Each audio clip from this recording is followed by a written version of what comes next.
Friends, good evening. MCSC academy में आपका स्वागत है। आई होप आप लोग अच्छे होंगे और इन्जॉय के साथ पढ़ाई भी कर रहे होंगे। जैसा कि हम लोग कोशिकांग के बारे में अध्ययन कर रहे थे, उसमें हम लोग सारे कोशिकांगों की अध्ययन कर लिए हैं और अब उसी के क्रम में हम लोग आज भी उसी से रिलेटेड कोशिकांग का ही अध्ययन करेंगे, जो उससे रिलेटेड है, और उससे क्वेश्चन को सॉल्व करेंगे। और हम लोग काफ़ी कुछ देख लिए हैं, तो अब आप लोगों को उन सारे कॉन्सेप्ट क्लियर हो गए होंगे उन सारे टॉपिक के, और उससे रिलेटेड कोई भी क्वेश्चन होगा तो आप लोग आसानी से सॉल्व भी कर पा रहे होंगे। तो हम लोग कोशिका विज्ञान में आज हम लोग का टॉपिक है केंद्रक से। तो केंद्रक से चलिए बात कर लेते हैं, क्वेश्चन देखते हैं केंद्रक का। पहला क्वेश्चन है, केंद्रक की खोज किसने किया था? आपको बताना है कि केंद्रक की खोज किसने किया था। पहला ऑप्शन है रॉबर्ट ब्राउन, सेकंड है फ्रीडरिक मिक्सचर, थर्ड है वाटसन, फोर्थ है क्रिक। तो आपको बताना है कि केंद्रक की खोज किसने किया था, न्यूक्लियस की खोज किसने किया था। तो आप आंसर देने की कोशिश कीजिए क्या हो सकता है। तो रॉबर्ट ब्राउन ने सन 1831 में केंद्रक की खोज की थी। और केंद्रक जो होता है वो आकार में गोल होता है, अंडाकार होता है और घने गहरे रंग का जीवद्रव्य का एक विशेष भाग होता है, और सामान्यतः प्रत्येक कोशिका में एक ही केंद्रक होते हैं। तो आपका इसमें ऑप्शन नंबर फर्स्ट जो है राइट हो जाएगा। रॉबर्ट ब्राउन ने 1831 ईस्वी में केंद्रक की खोज की थी। ओके, चलिए नेक्स्ट क्वेश्चन। निम्न में से कौन सा केंद्रक के भाग में शामिल है? आपको बताना है इनमें से कौन सा है जो केंद्रक के भाग में शामिल है। केंद्रक कला, केंद्रक द्रव्य, केंद्रिका, क्रोमैटिन, जाल। कोड की सहायता से बताना है। केवल 1, 2, 3, केवल 1, 3 व 4, केवल 2, 3 व 4, उपर्युक्त सभी। तो चलिए कौन सा ऑप्शन हो सकता है, बता दीजिए। केंद्रक का क्या कितना भाग होते हैं? तो अभी मैंने बताया कि केंद्रक की जो खोज है वो रॉबर्ट ब्राउन ने सन 1831 ईस्वी में किया था। और केंद्रक जो होता है वो आकार में गोल होता है, अंडाकार होता है, घने गहरे रंग का जीवद्रव्य का एक विशेष भाग होता है, और सामान्यतः प्रत्येक कोशिका में एक ही केंद्रक होता है। और केंद्रक के निम्नलिखित 4 भाग होते हैं: केंद्रक कला, केंद्रक द्रव्य, केंद्रिका और क्रोमैटिन जाल। तो आपके इसमें कौन सा ऑप्शन राइट है? आपका ऑप्शन नंबर फोर्थ राइट हो जाएगा, उपर्युक्त सभी। केंद्रक द्रव्य, केंद्रिका, क्रोमैटिन जाल और आपका केंद्रक कला भी, ये सारे जो है केंद्रक के भाग हैं। ओके, चलिए नेक्स्ट क्वेश्चन देखते हैं। ये आपका फिगर दिया है, इसमें केंद्रक के कोशिकीय केंद्रक के भाग है। ये यहाँ पे ये छोटा सा जो है ये कोशिका छिद्र है, और ये ब्लू ब्लू ब्लू जो दिया है ये केंद्रक झिल्ली है, और आपका क्रोमैटिन धागे यहाँ पे है, केंद्रिका है। तो ये फिगर के माध्यम से आप केंद्रक को समझ सकते हैं। तो चलिए नेक्स्ट क्वेश्चन देखते हैं। क्वेश्चन है, केंद्रक कला या केंद्रक झिल्ली किसका बना होता है? प्रोटीन, लिपिड, 1 व 2 दोनों, ना तो एक ना तो दो। तो चलिए बताने की कोशिश कीजिए क्या हो सकता है। न्यूक्लियस मेम्ब्रेन किसका बना होता है? तो अभी मैंने जैसे बताया कि केंद्रक की खोज रॉबर्ट ब्राउन ने 1831 ईस्वी में किया था। यह आकार में गोल, अंडाकार, घने गहरे रंग का जीवद्रव्य का एक विशेष भाग होता है, और सामान्यतः प्रत्येक कोशिका में एक ही केंद्रक होता है। और केंद्रक 4 प्रकार के होते हैं: केंद्रक कला, केंद्रक द्रव्य, केंद्रिका, क्रोमैटिन, धागे। और केंद्रक कला जो होता है वो प्लाज्मा झिल्ली की भांति दोहरी झिल्ली की बनी होती है, और यह जो होता है केंद्रक के चारों ओर एक आवरण बनाती है। और प्रत्येक झिल्ली जो होता है वो लिपोप्रोटीन का बना होता है। लिपोप्रोटीन मतलब लिपिड और प्रोटीन का बना होता है। और यह प्रोकैरियोटिक कोशिका में केंद्रक कला या तो विकसित होती है या तो अविकसित होती है या तो होती ही नहीं है। प्रोकैरियोटिक कोशिका में मैंने बताया था कि इसमें केंद्रक नहीं पाए जाते हैं। यूकैरियोटिक कोशिका में केंद्रक पूर्ण विकसित होता है। तो केंद्रक कला या केंद्रक झिल्ली जो होती है वो प्रोकैरियोटिक कोशिका का होता है। तो आपका इसमें ऑप्शन नंबर थर्ड जो है राइट हो जाएगा। केंद्रक कला, केंद्रक झिल्ली प्रोटीन और लिपिड दोनों का बना होता है। ओके, चलिए नेक्स्ट क्वेश्चन। कैरियोलिम्फ के नाम से किसे जाना जाता है? कैरियोलिम्फ के नाम से किसे जाना जाता है आपको बताना है। केंद्रक कला, केंद्रक द्रव्य, केंद्रिका, उपर्युक्त सभी। तो चलिए इसके बारे में भी आप लोग बता सकते हैं कौन सा ऑप्शन आपका राइट हो सकता है। तो आपका जो केंद्रक द्रव्य है वो केंद्रक के मैट्रिक्स को केंद्रक द्रव्य या केंद्रक रस या कैरियोलिम्फ कहते हैं। और यह जो होता है यह भी न्यूक्लियोप्रोटीन का बना होता है, और यह पारदर्शी कोलाइडी तरल पदार्थ होता है जो केंद्रक कला से घिरा रहता है। और इसमें केंद्रिका और क्रोमैटिन धागे के अतिरिक्त एंजाइम, खनिज लवण, आरएनए, राइबोसोम्स भी इसमें पाए जाते हैं। तो आपका कौन सा ऑप्शन राइट है? आपका ऑप्शन नंबर सेकंड जो है राइट हो जाएगा। केंद्रक द्रव्य को ही कैरियोलिम्फ भी कहते हैं और केंद्रक रस भी कहते हैं। ओके, चलिए नेक्स्ट क्वेश्चन। केंद्रिका की खोज किसने किया था? फोंटाना, टोलवर्ड, सिम्पर, डी डुबे। तो चलिए केंद्रिका की खोज किसने किया था आपको बताना है। तो केंद्रिका की खोज जो है सबसे पहले फोंटाना ने सन 1781 ईस्वी में किया था। 1781 ईस्वी में केंद्रिका की खोज फोंटाना ने किया था। और उसके बाद बोमेन ने सन 1840 ईस्वी में, बोमेन नामक वैज्ञानिक ने 1840 ईस्वी में न्यूक्लियोलस नाम दिया इसको, केंद्रिका को न्यूक्लियोलस नाम दिया।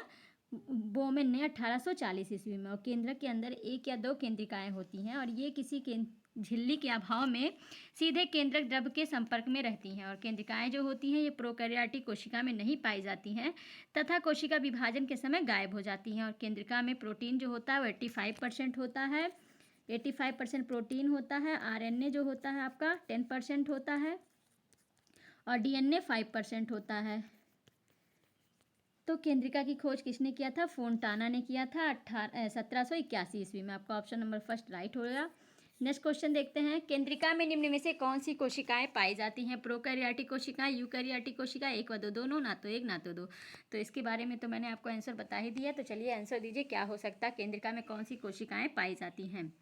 तो अभी मैंने बताया जो केंद्रिका की खोज है वो फोंटाना ने सन 1781 ईस्वी में किया। उसके बाद बोमेन नामक वैज्ञानिक ने 1840 ईस्वी में इसे न्यूक्लियोलस नाम दे दिया। और केंद्रक के अंदर एक या दो केंद्रिकाएं पाई जाती हैं। ये किसी झिल्ली के अभाव में सीधे केंद्रक द्रव्य के संपर्क में रहती हैं। और केंद्रिकाएं जो होती हैं ये प्रोकैरियोटिक कोशिका में नहीं पाई जाती हैं, प्रोकैरियोटिक कोशिका में नहीं पाई जाती हैं और कोशिका विभाजन के समय गायब हो जाती हैं। तो इसमें प्रोकैरियोटिक में नहीं पाई जाएंगी तो आपका यूकैरियोटिक में पाई जाएंगी। आपका ऑप्शन नंबर सेकंड जो है राइट हो जाएगा। ओके, चलिए नेक्स्ट क्वेश्चन, कोशिका विभाजन के समय क्रोमैटिन धागे किसमें परिवर्तित हो जाती हैं? क्रोमैटिन धागे किसमें परिवर्तित हो जाती हैं? क्रोमोसोम, लाइसोसोम, गाल्गी काय, माइटोकॉन्ड्रिया। तो चलिए इसके बारे में भी आप लोग बता दीजिए कौन सा ऑप्शन आपका राइट हो सकता है, किसमें चेंज हो जाती हैं कोशिका विभाजन के समय क्रोमैटिन धागे किसमें चेंज हो जाती हैं? तो क्रोमैटिन धागे जो होती हैं एक दूसरे के ऊपर फैलकर एक जाल सदृश रचना बना लेते हैं जिसे हम क्रोमैटिन जालिका कहते हैं। परंतु यह वास्तविक जाल नहीं होता है क्योंकि प्रत्येक क्रोमैटिन धागे का सिरा जो होता है वो अलग होता है। कोशिका विभाजन के समय ये धागे एक दूसरे से पृथक हो जाते हैं और सिकुड़कर छोटे या मोटे हो जाते हैं जिन्हें हम गुणसूत्र या क्रोमोसोम कहते हैं। तो आपका इसमें कौन सा ऑप्शन राइट है? आपका ऑप्शन नंबर फर्स्ट जो है राइट हो जाएगा, क्रोमोसोम। इसको हम गुणसूत्र भी कहते हैं, गुणसूत्र कहते हैं। तो कोशिका विभाजन के समय क्रोमैटिन धागे जो होती हैं वो गुणसूत्र में परिवर्तित हो जाती हैं। आपका ऑप्शन नंबर फर्स्ट राइट हो गया। नेक्स्ट क्वेश्चन, निम्न में से न्यूक्लियो प्रोटीन किसका मिश्रण होता है? न्यूक्लियो प्रोटीन किसका मिश्रण होता है? न्यूक्लिक अम्ल, क्षारीय प्रोटीन, एक व दो, दोनों, ना तो एक ना तो दो। तो चलिए कौन सा ऑप्शन आपका राइट हो सकता है, जल्दी से बता दीजिए। तो अभी मैंने क्रोमैटिन धागे के बारे में बताया कि ये धागे एक दूसरे के ऊपर फैलकर एक जाल सदृश रचना बना लेते हैं जिसे क्रोमैटिन जालिका कहते हैं। परंतु यह वास्तविक जाल नहीं होता है क्योंकि प्रत्येक क्रोमैटिन जो होते हैं वो अलग अलग होते हैं, उनका सिरा आपस में जुड़ा नहीं रहता है। कोशिका विभाजन के समय ये धागे एक दूसरे से पृथक हो जाते हैं और सिकुड़ कर कुछ छोटे हो जाते हैं, कुछ मोटे हो जाते हैं, जिन्हें हम गुणसूत्र या क्रोमोसोम कहते हैं। और केंद्रक का जो सर्वाधिक महत्वपूर्ण भाग होता है वो क्रोमैटिन होता है और जो रासायनिक दृष्टि से एक न्यूक्लियो प्रोटीन होता है, मतलब इसमें न्यूक्लिक अम्ल और क्षारीय प्रोटीन का मिश्रण होता है। और क्षारीय प्रोटीन विशेष रूप से जो होता है हिस्टोन है जो क्षारीय अमीनो अम्ल से बना होता है। तो आपका इसमें कौन सा ऑप्शन राइट है? आपका ऑप्शन नंबर थर्ड जो है राइट हो जाएगा, न्यूक्लिक अम्ल व क्षारीय प्रोटीन दोनों से मिलकर न्यूक्लियो प्रोटीन बना होता है। ओके, चलिए नेक्स्ट क्वेश्चन, गुणसूत्र की खोज किसने किया था? गुणसूत्र मतलब क्रोमोसोम की खोज किसने किया था आपको बताना है। तो स्ट्रासबर्गर, वॉलडेयर, फ्रेडरिक मिक्सचर, वाटसन। तो चलिए कौन सा ऑप्शन हो सकता है, आंसर देने की कोशिश कीजिए। गुणसूत्र की खोज किसने किया था? तो गुणसूत्र क्या होता है? इंटरफेज केंद्रक का जो क्रोमैटिन जालक कोशिका विभाजन के समय संघनित होकर धागों या छड़ों के समान रचनाएं बना लेती हैं और इन्हीं रचनाओं को ही गुणसूत्र या क्रोमोसोम कहते हैं। और इन्हें हम आनुवांशिक लक्षणों का वाहक भी कहते हैं। और स्ट्रासबर्गर ने 1875 में गुणसूत्र की खोज की थी और वाल्डेयर नामक महोदय ने 1889 ईस्वी में इसको क्रोमोसोम नाम दे दिया। तो खोज किसी और ने किया, क्रोमोसोम का नाम किसी और ने दिया। तो स्ट्रासबर्गर ने गुणसूत्र की खोज की थी और क्रोमोसोम नाम जो था वो आपके वाल्डेयर महोदय ने इसे क्रोमोसोम नाम दिया। तो आपका ऑप्शन नंबर फर्स्ट जो है राइट हो जाएगा, स्ट्रासबर्गर। ओके, चलिए नेक्स्ट क्वेश्चन देखते हैं, गुणसूत्र निम्न में से किसका बना होता है? मैट्रिक्स, डीएनए, एक व दो, दोनों, ना तो एक ना तो दो। तो चलिए इसको भी बता दीजिए कौन सा ऑप्शन हो सकता है, गुणसूत्र किसका बना होता है। तो गुणसूत्र के बारे में मैंने बताया कि इंटरफेज केंद्रक का क्रोमैटिन जालिक जो होता है वो कोशिका विभाजन के समय संघनित होकर धागे के समान या छड़ के समान आकार या संरचनाएं बना लेती हैं और इन रचनाओं को ही गुणसूत्र क्रोमोसोम कहते हैं। इन्हें हम आनुवांशिक लक्षणों का वाहक भी कहते हैं। और स्ट्रासबर्गर ने 1875 में गुणसूत्र की खोज की थी, लेकिन इसको क्रोमोसोम नाम जो है वो बाल्डेयर महोदय ने दिया था। और गुणसूत्र जो होता है ये मैट्रिक्स तथा डीएनए का बना होता है। और मैट्रिक्स एक तरल पदार्थ होता है जिसमें धागे के समान एक क्रोमेटिन होता है जो डीएनए तथा हिस्टोन प्रोटीन का बना होता है। और क्रोमेटिन के डीएनए में जहाँ जहाँ हिस्टोन प्रोटीन पाए जाते हैं उस स्थान पर क्रोमेटिन में माला के मोती के समान गोल गोल संरचनाएं भी दिखाई देती हैं, जिन्हें हम क्रोमोमियर्स कहते हैं। और क्रोमेटिन जो होता है और मैट्रिक्स जो होता है चारों तरफ से एक झिल्ली द्वारा भी घिरा होता है, जिसे हम पेलिकल कहते हैं। और कोशिका विभाजन के समय गुणसूत्र के क्रोमेटिन का द्विगुणन हो जाता है, जिसमें दो पुत्री क्रोमेटिन का निर्माण कर लेती हैं, जिसे हम मेटा भी कहते हैं। और जब गुणसूत्र संघनित हो जाते हैं तो दोनों मेटा जो है सिकुड़ कर छोटे या मोटे हो जाते हैं। अब इन्हें अर्ध गुणसूत्र या क्रोमेटिन भी कहते हैं। इस प्रकार जो होता है डीएनए द्विगुणन के पश्चात प्रत्येक गुणसूत्र में 2 क्रोमेटिन हो जाते हैं। तो आपका गुणसूत्र जो होता है वो मैट्रिक्स और डीएनए दोनों से मिलकर बना होता है। आपका ऑप्शन नंबर 3 जो है राइट हो गया। और आपका जो क्रोमोसोम है कुछ इस तरह उसकी संरचना होती है, इस तरह से संरचना होती है। तो इसको ऐसे ऐसे करके रहता है, ऐसे ऐसे करके मिला रहता है। तो यही आपका जो सबसे ऊपर वाला होता है इसे हम टीलोमियर कहते हैं। और ये जो संरचना है इसको हम पेलिकल कहते हैं। इसके अंदर वाला पार्ट को मैट्रिक्स कहते हैं। और ये पार्ट जो होता है क्रोमेटिन होता है। और ये जो बीच का पार्ट जुड़ता है इसी को हम लोग प्राथमिक संकीर्ण कहते हैं, जिससे इसी बीच में एक सेंट्रोमियर नाम इसमें पाया जाता है, सेंट्रोमियर पाया जाता है। तो इसमें आपका गुणसूत्र जो होता है वो मैट्रिक्स और डीएनए दोनों का मिलकर बना होता है। चलिए नेक्स्ट क्वेश्चन। प्रत्येक गुणसूत्र के दोनों क्रोमेटिड जिस स्थान पर एक दूसरे से जुड़ते हैं उस स्थान को क्या कहते हैं? Telomere, centromere, chromomere, satellite. तो चलिए आंसर दीजिए क्या हो सकता है। अभी मैंने आपको बताया कि जो प्रत्येक गुणसूत्र के दोनों क्रोमेटिड जिस स्थान पर एक दूसरे से जुड़े होते हैं उस स्थान को क्या कहते हैं। तो आंसर देने की कोशिश कीजिए क्या हो सकता है, कौन सा ऑप्शन आपका राइट हो सकता है। तो प्रत्येक गुणसूत्र के जो दोनों क्रोमेटिड जिस स्थान पर एक दूसरे से जुड़े होते हैं उस स्थान को हम सेंट्रोमियर कहते हैं। और सेंट्रोमियर जो होते हैं ये गुणसूत्र पर थोड़ा सा दबा होते हैं और इस स्थान को हम प्राथमिक संकीर्ण कहते हैं। और कुछ विशेष गुणसूत्रों पर एक द्वितीय संकीर्ण भी होता है। और कुछ गुणसूत्रों के दूरस्थ सिरे पर एक या अधिक गांठ के समान उभार होते हैं जिसे हम सैटेलाइट कहते हैं। और गुणसूत्र के अंतिम छोर को टीलोमियर कहते हैं। तो अभी मैंने आपको फिगर के माध्यम से बताया कि इस टाइप से क्रोमोसोम होता है, यहाँ बीच में सिकुड़ा हुआ पार्ट होता है, यहाँ बीच में केंद्रक पाए जाते हैं, इसी को हम सेंट्रोमियर कहते हैं। सेंट्रोमियर जो है इसी को हम कहते हैं। तो आपका ऑप्शन नंबर 2 जो है राइट हो जाएगा। प्रत्येक गुणसूत्र के दोनों क्रोमेटिड जिस स्थान पर एक दूसरे से जुड़े होते हैं उस स्थान को हम सेंट्रोमियर कहते हैं। नेक्स्ट क्वेश्चन देखते हैं। ये देखिए फिगर भी मिल गया आपको, ये फिगर है। मैंने बताया आपको कि मैंने बताया कि जो यहाँ पे छोटे से पार्ट में यहाँ जुड़े होते हैं, केंद्रक होता है, उसे हम सेंट्रोमियर कहते हैं। तो जैसे मैंने कहा कि मैट्रिक्स जो होता है एक तरल पदार्थ होता है जिसे धागे के समान एक क्रोमेटिन, इसमें जो होता है क्रोमेटिन होता है जो डीएनए और हिस्टोन प्रोटीन का बना होता है। और क्रोमेटिन जो होते हैं डीएनए में जहाँ जहाँ हिस्टोन प्रोटीन पाए जाते हैं उस स्थान पर क्रोमेटिन में माला के मोतियों के समान गोल गोल संरचना पाई जाती है, जिसे हम क्रोमोमियर्स कहते हैं। क्रोमोमियर्स कहते हैं, ये देखिए छोटा छोटा जो बूंद है ना, इसी को हम क्रोमोमियर्स कहते हैं। और क्रोमेटिन तो हम मैट्रिक्स के चारों तरफ एक झिल्ली पाई जाती है जिसे हम पेलिकल कहते हैं। इसके और इसके चारों तरफ एक झिल्ली पाई जाती है, यही झिल्ली जो है इसी को हम पेलिकल कहते हैं। और कोशिका विभाजन के समय जो होता है गुणसूत्र के क्रोमेटिन का द्विगुणन हो जाता है, जिसमें 2 पुत्री क्रोमेटिन का निर्माण हो जाता है, जिसे हम क्रोमोनिमेटा कहते हैं। तो क्रोमोनिमेटा, ये देखिए एक ये है जो एक पुत्री, दूसरी पुत्री ये है, ये दोनों जो होती हैं क्रोमोनिमोटा होती हैं। और जब गुणसूत्र का संघनन हो जाता है तो दोनों क्रोमेटी जो होती हैं सिकुड़ कर छोटे हो जाते हैं, मोटे हो जाते हैं, इसे ही अर्ध गुणसूत्र या क्रोमेटिड कहते हैं। ये जब सिकुड़ जाते हैं, सिंगल हो जाते हैं, तो इसे ही हम अर्ध क्रोमेटिड कहते हैं। और जहाँ पे ये दोनों मिलते हैं उसे हम सेंट्रोमियर कहते हैं। और इस स्थान को हम प्राथमिक संकीर्ण भी कहते हैं। और कुछ विशेष गुणसूत्र पर एक द्वितीय संकीर्ण भी होता है। और कुछ गुणसूत्रों के सिरे पर एक या अधिक गांठ के समान उभार हो जाता है, जिसे हम सैटेलाइट कहते हैं। तो ये देखिए गांठ की तरह उभार हो जाता है, इसे हम सैटेलाइट कहते हैं। तो आपको गुणसूत्र या क्रोमोसोम के बारे में समझ गए होंगे कि इसकी संरचना कैसे होती है। ओके, चलिए नेक्स्ट क्वेश्चन देख लेते हैं।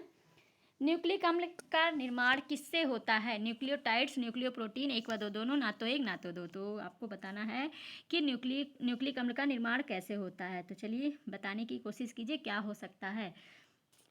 तो न्यूक्लिक अम्ल का जो निर्माण होता है, न्यूक्लिक अम्ल का प्रत्येक अणु हजारों इकाइयों या एकलकों का बना होता है, जिसे न्यूक्लियोटाइड्स कहते हैं। और न्यूक्लियोटाइड्स जो होती हैं वो आपके न्यूक्लियोटाइड्स कहते हैं। और आपके ये जो होता है कई प्रकार के पदार्थों से मिलकर बनते हैं, जैसे शर्करा है, फॉस्फेट है, नाइट्रोजनी क्षार है, उसके अंतर्गत भी काफ़ी चीज़ें हैं। तो आपका इसमें ऑप्शन कौन सा राइट होगा? आपका ऑप्शन नंबर फर्स्ट जो है राइट हो जाएगा। न्यूक्लिक अम्ल आपका न्यूक्लियोटाइड से मिलकर बना होता है। ओके, चलिए नेक्स्ट क्वेश्चन। न्यूक्लियोटाइड के अणु में निम्नलिखित पदार्थ के अणु शामिल होते हैं: शर्करा, फास्फोरिक अम्ल, नाइट्रोजनी क्षार, उपर्युक्त सभी। तो आपको बताना है कि न्यूक्लियोटाइड्स के अणु में निम्नलिखित पदार्थ कौन से अणु शामिल होते हैं। तो अभी मैंने आपको बताया कि न्यूक्लियोटाइड जो होता है उसमें न्यूक्लिक अम्ल का प्रत्येक अणु हजारों इकाइयों या एकलकी का बना होता है, जिसे न्यूक्लियोटाइड्स कहते हैं। और न्यूक्लियोटाइड के अणु निम्नलिखित पदार्थों के अणु पाए जाते हैं, जैसे शर्करा हो गया, इसमें फॉस्फेट हो गया, नाइट्रोजनी क्षार हो गया, उपर्युक्त सभी हो गए हैं। उसके बाद आपका जो शर्करा है उसमें पेंटोज प्रकार की होती है, जिसमें 5 कार्बन वाली शर्करा पाई जाती हैं। और न्यूक्लियोटाइड्स अणु में निम्नलिखित 2 प्रकार की शर्कराएं होती हैं, जिसे राइबोज शर्करा और डीऑक्सी राइबोज शर्करा भी कहते हैं। तो आपका इसमें ऑप्शन नंबर 4 जो है राइट हो जाएगा। शर्करा, फास्फोरिक अम्ल और नाइट्रोजनी क्षार तीनों जो है आपका पाए जाते हैं। नेक्स्ट क्वेश्चन देखते हैं। नाइट्रोजनी क्षार के प्रकार में शामिल है। नाइट्रोजनी क्षार के प्रकार में कौन सा शामिल है? प्यूरिन क्षारक, पायरीमिडीन, एक व दो दोनों, ना तो एक ना तो दो। तो चलिए नाइट्रोजनी क्षार में बता दीजिए कौन सा हो सकता है। तो मैंने आपको बताया न्यूक्लिक अम्ल के बारे में कि इसके जो है कई अणु जो होते हैं, पदार्थों में कई अणु मिलकर बने होते हैं, जिसमें शर्करा है। शर्करा जो होता है वो पेंटोज प्रकार के होते हैं, जिसमें 5 कार्बन वाली शर्करा होती है। और यह न्यूक्लियोटाइड अणु में निम्नलिखित 2 प्रकार की शर्कराएं होती हैं, राइबोज शर्करा और डीऑक्सी राइबोज शर्करा।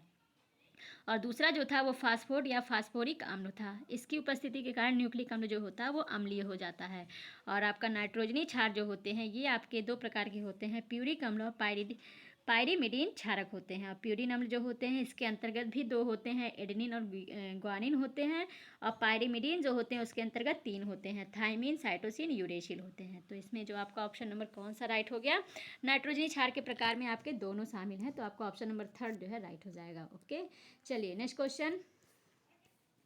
पायरीमिडीन क्षारक के प्रकार में शामिल है। पायरीमिडीन क्षारक के प्रकार में कौन सा शामिल है? थाइमिन, साइटोसिन, यूरेसिल, उपर्युक्त सभी। तो बताने की कोशिश कीजिए, मैंने आपको बता दिया डिटेल में। तो चलिए कौन सा ऑप्शन आपका राइट हो सकता है? तो पायरीमिडीन जो होता है ये 3 प्रकार के होते हैं, थाइमिन, साइटोसिन, यूरेसिल। तो आपका ऑप्शन नंबर 4 जो है राइट हो जाएगा, उपर्युक्त सभी। ओके, चलिए नेक्स्ट क्वेश्चन। नाइट्रोजनी क्षारों के आधार पर न्यूक्लियोटाइड के प्रकार में शामिल है: adenine nucleotide, guanine nucleotide, cytosine nucleotide, thymine nucleotide, uridine nucleotide. Code की सहायता से उत्तर देना है। केवल 1, 2, 3 और 4, केवल 1, 3, 4 और 5, केवल 2, 3, 4 और 5, उपर्युक्त सभी। तो कौन सा ऑप्शन आपका राइट हो सकता है? जल्दी से बताने की कोशिश कीजिए। तो नाइट्रोजनी क्षारों के आधार पर न्यूक्लियोटाइड जो होते हैं निम्नलिखित 5 प्रकार के होते हैं: adenine nucleotide, guanine nucleotide, cytosine nucleotide, thymine nucleotide और यूरिडिन न्यूक्लियोटाइड होते हैं। तो आपका कौन सा ऑप्शन राइट होगा? आपका ऑप्शन नंबर 5 जो है राइट हो जाएगा, उपर्युक्त सभी। एडेनिन को जो होते हैं उसको PSA लिखते हैं, और ग्वानिन को PSG लिखते हैं, और साइटोसिन को आप PSC लिखेंगे, थाइमिन को PST लिखेंगे, और यूरिडिन को PSU लिखेंगे। तो आपका इसमें कौन सा ऑप्शन राइट है? आपका ऑप्शन नंबर 4 जो है राइट हो जाएगा, उपर्युक्त सभी। ओके, चलिए नेक्स्ट क्वेश्चन।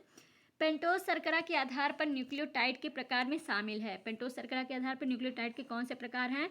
तो पेंटोज शर्करा के आधार पर न्यूक्लियोटाइड 2 प्रकार के होते हैं, राइबोज शर्करा वाले जिसे राइबो न्यूक्लियोटाइड्स कहते हैं, और डीऑक्सी राइबोज शर्करा वाले जिसे डीऑक्सी राइबोज न्यूक्लियोटाइड कहते हैं। और इसे हम DNA और RNA भी कहते हैं। तो आपका ऑप्शन नंबर 3 जो है राइट हो जाएगा, 1 व 2 दोनों। ओके, चलिए नेक्स्ट क्वेश्चन।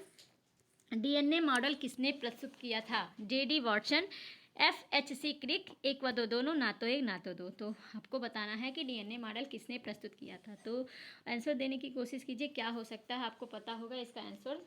तो JD वॉटसन और FHC क्रिक ने सन 1953 में DNA की रचना के बारे में एक मॉडल प्रस्तुत किया था, और जिनके नाम पर वॉटसन और क्रिक का मॉडल कहते हैं। इसके नाम पे ही हम इसे वॉटसन और क्रिक का मॉडल भी कहते हैं। और इन्होंने बताया कि DNA की जो रचना है वो दो पॉलीन्यूक्लियोटाइड चेनों द्वारा होती है। ये विपरीत दिशाओं में घूमकर द्विचक्राकार रचना बनाती है, और दोनों चेनें एक दूसरे से हाइड्रोजन बंधों द्वारा जुड़ी होती हैं। और DNA के एक्सरे विश्लेषण का अध्ययन MHF विल्किंस तथा उनके साथी जो हैं उन्होंने मिलकर किया था। तो इसमें आपका ऑप्शन नंबर थर्ड जो है राइट हो जाएगा। एक व दो दोनों डीएनए मॉडल जो है वो वाटसन क्रिक और आपके FHC क्रिक दोनों ने मिलकर 1953 में दिया था। तो आपका ऑप्शन नंबर थर्ड राइट हो गया। नेक्स्ट क्वेश्चन देखते हैं। ये डीएनए का संरचना है। डीएनए की संरचना देख लीजिए। ये सुपर फॉस्फेट यहाँ ब्लैकबोन है, ये बेस पेयर है, नाइट्रोजिनियस बेस है और ये एडेनिन है, थायमिन है, ग्वानिन है, साइटोसिन है। डीएनए की जो संरचना है वो डबल 2 पॉलीन्यूक्लियोटाइड चेनों द्वारा जुड़ा होता है। ओके, चलिए नेक्स्ट क्वेश्चन देखते हैं। क्वेश्चन है डीएनए मॉडल के लिए किसे नोबेल पुरस्कार मिला था? वाटसन, क्रिक, विल्किंस, उपर्युक्त सभी। आपको बताना है डीएनए मॉडल के लिए किसे नोबेल पुरस्कार दिया गया। तो अभी मैंने बताया डीऑक्सी राइबोज न्यूक्लिक अम्ल डीएनए का पूरा नाम है और जेडी वाटसन और FHC क्रिक ने सन 1953 में डीएनए की रचना के बारे में एक मॉडल प्रस्तुत किया था जिसे उनके नाम पर वाटसन और क्रिक का मॉडल कहते हैं। उन्होंने यह बताया कि डीएनए की रचना जो है 2 पॉलीन्यूक्लियोटाइड चेनों द्वारा होती है और ये विपरीत दिशाओं में घूमकर द्विचक्राकार रचना बनाती हैं तथा दोनों चेनों एक दूसरे से हाइड्रोजन बंधों द्वारा जुड़ी रहती हैं। और डीएनए के एक्सरे विश्लेषण का अध्ययन MHF विल्किंस तथा उनके साथियों ने मिलकर किया था। इसके लिए इनको वाटसन और क्रिक तथा विल्किंस को सम्मिलित रूप से सन 1962 में नोबेल पुरस्कार भी दिया गया था। और इन्होंने इसको कई बातों से बताया कि डीएनए द्विचक्राकार रचना होती है जिसमें 2 पॉलीन्यूक्लियाइड चेन एक अक्ष पर एक दूसरे के विपरीत रूप दिशा में कुंडली अथवा जो है रस्सी की तरह ऐठी हुई रहती हैं और यह अठा इस प्रकार होता है कि दोनों चेन एक दूसरे से आसानी से अलग हो सकती हैं। और पॉलीन्यूक्लियोटाइड चेनों के बेस लंबी अक्ष रेखा के सीधे कोणीय तल में रहते हैं और सीढ़ी के डंडों के आकार की रचना बनाते हैं। तो इसमें आपका कई मत इन्होंने दिया था, कई बातें इन्होंने बताई थी। तो डीएनए मॉडल के लिए जो नोबेल पुरस्कार दिया गया ये सभी को दिया गया। आपका ऑप्शन नंबर 4 जो है राइट हो जाएगा। नेक्स्ट क्वेश्चन, आज का लास्ट क्वेश्चन। न्यूक्लिक अम्ल की खोज किसने किया था? Strasburger, Waldeyer, Wilkins, Frederick Miescher. तो आपको बताना है न्यूक्लिक अम्ल की खोज किसने की थी। तो चलिए आंसर देने की कोशिश कीजिए क्या हो सकता है। न्यूक्लिक अम्ल के बारे में मैंने आपको काफ़ी कुछ बता दिया। तो न्यूक्लिक अम्ल क्या होता है? न्यूक्लिक अम्लों का प्रत्येक अणु हजारों इकाइयों या एकलकों का बना होता है। इन्हें हम न्यूक्लियोटाइड्स कहते हैं। और न्यूक्लियोटाइड के अणु में कई पदार्थ शामिल होते हैं जैसे शर्करा। शर्करा के अंतर्गत आपके राइबोज शर्करा, डीऑक्सी राइबोज शर्करा आएंगे, फास्फेट या फास्फोरिक अम्ल आएंगे, नाइट्रोजन क्षार आएंगे। तो आपका न्यूक्लिक अम्ल का जो खोज है वो फ्रेडरिक मिक्सचर ने किया था। तो आपका ऑप्शन नंबर 4 जो है राइट हो जाएगा, फ्रेडरिक मिक्सचर। ओके, तो इस प्रकार फ्रेंड आपको आज का सेशन अच्छा लगा होगा, कुछ नई जानकारी मिली होगी और पुराना रिवीजन हो गया होगा। आप लोग मेहनत से पढ़ाई करते रहिए और अब आप लोगों को तो बायोलॉजी में काफ़ी कुछ कवर हो गया है, इसलिए आप लोग रिवीजन ज़रूर करिए क्योंकि काफ़ी स्टोर हो गया, काफ़ी नॉलेज भी आपको हो गया है। तो आप लोग रिवीजन करते रहिए ताकि पिछला भूलें ना। तो आज के लिए बस इतना ही, अब मिलते हैं नेक्स्ट वीडियो में। तब तक के लिए thank you so much all friends.